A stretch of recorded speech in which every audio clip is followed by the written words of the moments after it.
नमस्कार, आप देख रहे हैं सच आरडी न्यूज़। दिल्ली की मुख्यमंत्री रेखा गुप्ता ने मंगलवार को दिलशाद गार्डन स्थित जीटीबी अस्पताल का औचक निरीक्षण किया। रोहतास नगर के भाजपा विधायक जितेंद्र महाजन ने मुख्यमंत्री को अस्पताल की खामियां दिखाई। मुख्यमंत्री सबसे पहले अस्पताल के स्टोर रूम में पहुंची, जहां कोरोना काल में खरीदे गए वेंटिलेटर समेत कई उपकरण रखते हुए थे, जिनका अस्पताल में इस्तेमाल नहीं हो रहा था। इसके बाद कोरोना काल में 1200 बेड के भवन के निर्माण कार्य का निरीक्षण किया। इसका निर्माण कार्य भी पिछले कई महीनों के बंद है। अंत में सीएम ने प्रस्तुत विभाग में भर्ती मरीजों से मुलाकात की और डॉक्टरों के काम की सराहना की। देखिए इस पूरी रिपोर्ट में। राउंड शुरू हुआ है और मैं देख पा रही हूँ कि यहाँ पे ये पूरा गोदाम जो है बुरी तरीके से भरा पड़ा है, जिसमें कि इनकी लिस्ट के हिसाब से 458 ऑक्सीजन कॉन्सेंट्रेटर्स यहाँ पड़े हुए हैं। वेंटिलेटर पड़े हैं 146, 36,000 पीपी किट यहाँ पर पड़ी हुई है और भी बहुत सारे मल्टी पैरा मॉनिटर्स पड़े हैं। इसके अलावा बाईपैप मशीन्स पड़ी हैं, बहुत सारी चीजें, मास्क पड़े हुए हैं, मैट्रेसेस हैं, बेडिंग्स हैं। ये सारी की सारी कोविड के समय से लेके अब तक पड़ी हुई हैं चीजें। और ये एक अस्पताल का मैटर नहीं है, ये हर अस्पताल के गोदाम ऐसे ही भरे पड़े हैं। जो कल मैंने हाउस में बोला था, करोड़ों रुपए का मटेरियल यहाँ पे मिट्टी हो रहा है।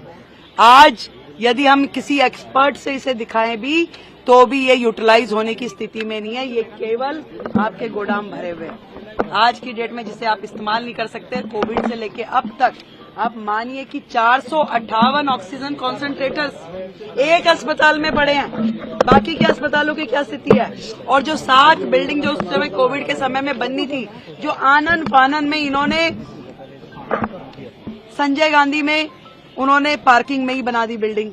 यहाँ पे इन्होंने पीछे के एरिया में, क्या एरिया वो स्पोर्ट्स ग्राउंड था, उसमें खड़ी कर दी बिल्डिंग, जिसमें किसी भी तरह की अस्पताल के लायक कोई फैसिलिटी नहीं करी गई। अनप्लान्ड तरीके से केवल एक पोटा केबिन जैसा स्ट्रक्चर खड़ा कर दिया गया, जिसपे करोड़ों रुपए की लागत से करोड़ों। कहाँ है हमारे हेल्थ सेक्रेटरी? हाँ जी, सेक्रेटरी साहब आइए। ये जो पीछे का पोटा केबिन बना, वो कितनी लागत का बना हुआ है? अभी तक कितनी लागत लगी है उसमें? जो यहाँ पे कोविड के समय की जो 7 बिल्डिंग्स में से एक बिल्डिंग है, टेम्परेरी स्ट्रक्चर जो बनाई थी, हाँ, सेमी परमानेंट स्ट्रक्चर, वो यहाँ पे अभी कितना % पूरा हुआ है? 60% पूरा हुआ है। कितनी लागत से बना था ये?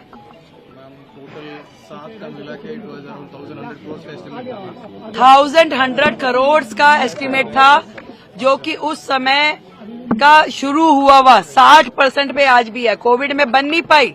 वो सारे के सारे जो थे सेमी परमानेंट स्ट्रक्चर जो थे, 7 में से एक भी बिल्डिंग पूरी नहीं हुई और वो 1200 करोड़ से ज्यादा की लागत की पूरी 7 बिल्डिंग थी। और आज की डेट में अगर उसको रिवाइज एस्टिमेट भी माने तो लगभग 2000 से ऊपर तो 6 महीने पहले का इनका एस्टिमेट था।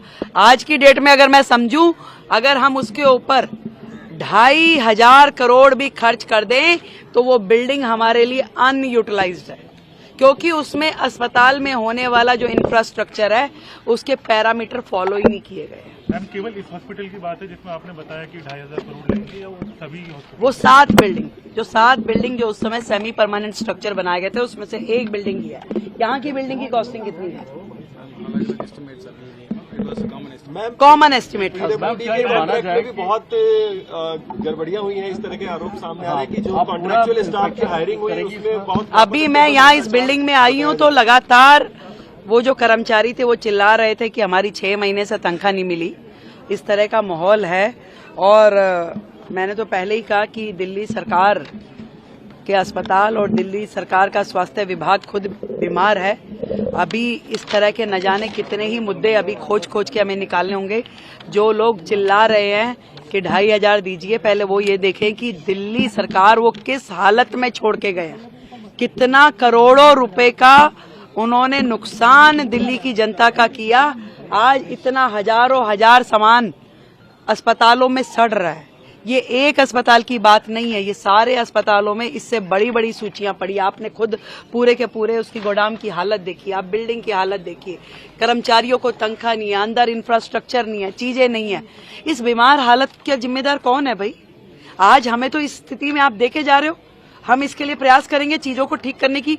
आपने पूरे के पूरे सिस्टम को डिफंक कर दिया।